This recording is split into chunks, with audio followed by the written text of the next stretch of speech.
life of Aly. Whew. Go, go, go. Balancing work, balancing children and home life.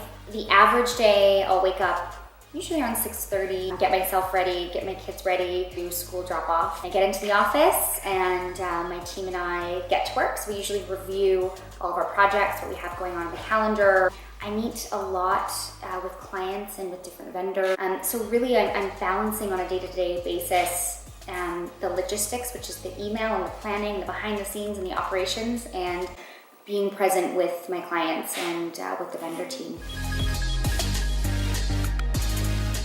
It's really important whether I need to change the space that I'm in or turn my phone on silent and really close the computer to just really produce those creative juices. I do find when I meet in person with people, that's where the magic happens. I know that sounds so cheesy, but it is. Just learning more about your client, or if you're meeting with a florist, two heads are always better than one. Really balancing those ideas off of one another is really where all those tidbits of dreamy ideas come from. I am flower obsessed. So I do feel, even though they're quite costly, they make or break an event. Any wedding that I produce, I try to encourage using a lot of flowers. If photography is important to you, don't ever cut the photography out of it either. That is like first and foremost. You don't want to use an amateur photographer or have a friend to take photos, but really when you can infuse those details, flowers especially, your photos turn out much dreamier. It's worth the spend. One of my favorite events that I've ever been a part of was a wedding for a dear friend of mine. Really wanted an outdoor wedding, and originally was going to be very low-key about it, but a friend offered their home in West Vancouver and said, if you'd like to do this celebration here, I'd love to offer my home to you. The property was a dream. Beautiful, gorgeous setting, and really when you have a great venue, it inspires the event, it inspires the decor, it inspires everything about that function. It was unique. That's why it stands out to me, as it was a one-of-a-kind property. She really let me lead the creative process. I knew what she wanted, what the final vision should generally look like, but she really gave me that creative freedom to really go for it. Until this day, it's still one of my very favorite, very romantic, so many flowers.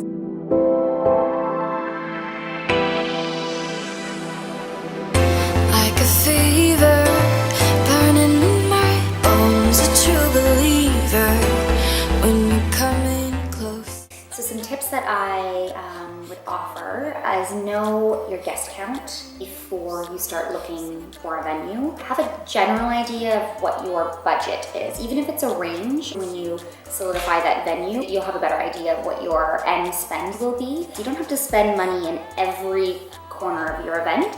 Really focus on those moments. Where's the eye drawn when you walk into a room, or some highly photographed areas? So behind the head table, the dance floor, little vignettes that you can really be creative with and create beautiful moments. What's going to show up in all your photos and on social media, if that's important to you. Be mindful of your vendor team. If you have a wedding planner, definitely ask them for references and recommendations. When you have a great vendor team, they work together often, they will work so much harder. Everybody really comes together working for the client, but you're also working for each other. You want to impress, everyone collectively. So definitely get a great vendor team. I'm a very social person. I feel I'm re-energized when I'm around people. So non-negotiables for me would be making time for friends and loved ones. Health and fitness is very important to me as well. I have a great workout group with a group of girls. Traveling for me, anytime I can sneak away, especially with social media being so prominent in my business, you have to be on social media. That's a great marketing tool for me and others in this industry. But really taking that time to disconnect and reconnect as a family is so important.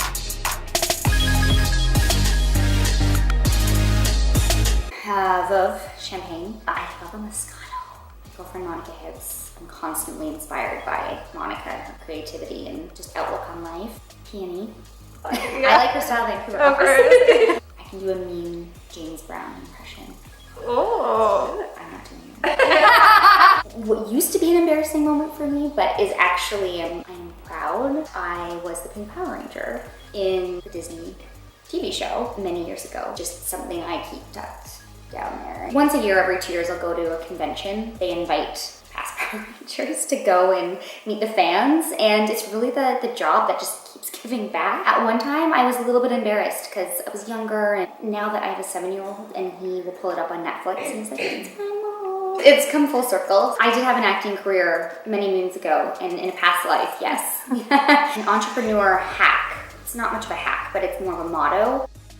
You are defined by what you say no to. But for when I was starting my career, I would say yes to absolutely everything. It would be overwhelming, and I would be doing things that I wasn't passionate about. By defining myself by what I say no to, I'm really only saying yes to those projects and those events that I feel passionate about or that I'm excited about. Really just know what you love and what you enjoy and what makes you happy, and do that.